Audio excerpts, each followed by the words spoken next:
Góðan daginn, þetta Sólveig, ég í ensku. Ég ætla að gá og láta reyna á það hvort ég geti lesið.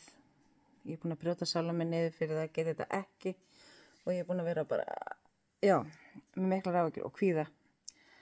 Löng saga á bak við ensku hjá mér, en reynum þetta. Það það besta sem ég get gert og bara sjáum hvað gerist. Og ég hugsa með mér, ef ég næs ekki, þá bara það þannig, en ég verð bara að reyna. Ég ætla að byrja á, bara svona segja frá köflunum, svona skref fyrir skref og reyna bara að gera þetta. Ég verð að gera mitt besta til að reyna. Chapel 8. This chapel is about William Shakespeare, the greatest writer in English. They wrote play and portrait for everything, right and poor. This the globally was a play where people learned and learning on life. He wrote about love, power, and dreams. Cable 9. The Biblia was first read in Latin and only priests could read it. Then William Tyndale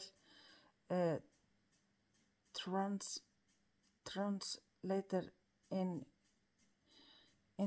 English so everyone could understand it. They will kill it for doing this, but is worth leave it on this. The King James Bible árið 1611. Cable 10. Ég veit ég eins og ég sé að lesa þetta allt upp átt, skilur, en ég get bara ekki fundið orðin í hausnum á mér fyrir þetta allt, skilur, sjálf. After Shakespeare's time, the Purists like fun music. There were people to live simple, serious lives. Cable 11. People start to think more with locally and right like Jonathan Swift and Alexander Popper use humor and clever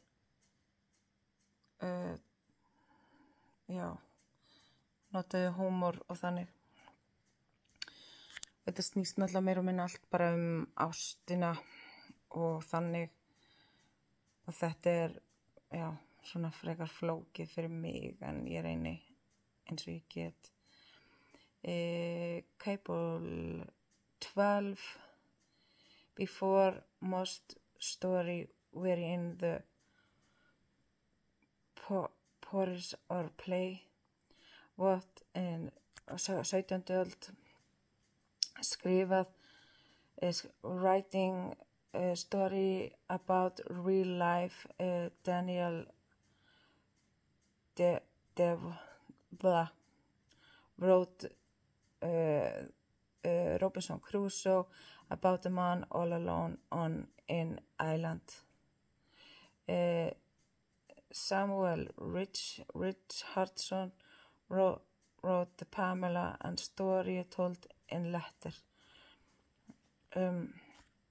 Þetta allt svona, ástin og gleðin og lífið og svona frekar flókið, skemmtileg tímabil samt inn á milli.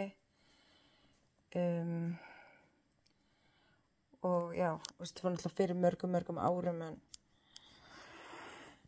en samt gagnlegt og bara margt svo skemmtilegt sem í kringum þetta allt. Og ég vildi svo mikið óska þess að ég geti talað enskuna bara eins og ekkert sé. Þetta mikill akkilesarhæll fyrir mig og ég brýt sjálf á mig stöðugt niður fyrir það að vera svona. Ég 38 ára á 4 börn og rek hérna stórt kúabú og orðin amma líka. Þannig að þetta mjög leiðilegt að vera svona og leiðilegt að finna sér einhvern veginn ekki leið. En ég verð að reyna að gera þetta. Þetta eitt af því sem ég þarf að klára til að verða stúdent og það búið að vera minn draumur lengi. En ég næ ekki og ég veit alveg að ég með góðan kennar og allt svoleiðis. En það bara, ég næ þess ekki að tala. Og trúið mér, þetta er erfitt. Panta sér mat, panta sér alls konar. Ég hef ekki skoðað heiminn að því ég get ekki talað. En ég verð bara að viðurkenna það og ég verð að standa og falla með því að svona þetta bara. Og ég reyna að gera mitt besta til að reyna að skilja allt. Og þetta tekur marga klukkutíma að skilja einn og einn kafla.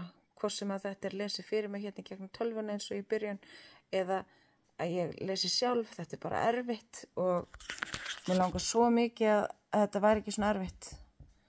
Og bara, en ég verð og svona, og þykir líka mjög leiðilegt að það hef ekki skilað sér seinasta verkefni með sonnettuna. Þegar ég laði mikið á mig fyrir það, en þetta svona. Mér langar samt að þakka fyrir að hafa þolinmæði fyrir manneskjun svo mér. En ég skil betur þegar fólk talar við mig beint. Þá skil ég það betur og get sett það í samhengi í höfðin á mér. Mér finnst verra að lesa það upp á bók en ég finn ekki orðin í heilanum ef ég ætla að tala við þig svona skiluru. Ég finn ekki orðin í heilanum mínum en ég vona það besta og ég vona svo innilega að ég falli ekki með 4,9. Takk fyrir mig í dag, gera mitt besta og trúið mér það mikil þrá fyrir því að klára þetta. Takk fyrir mig.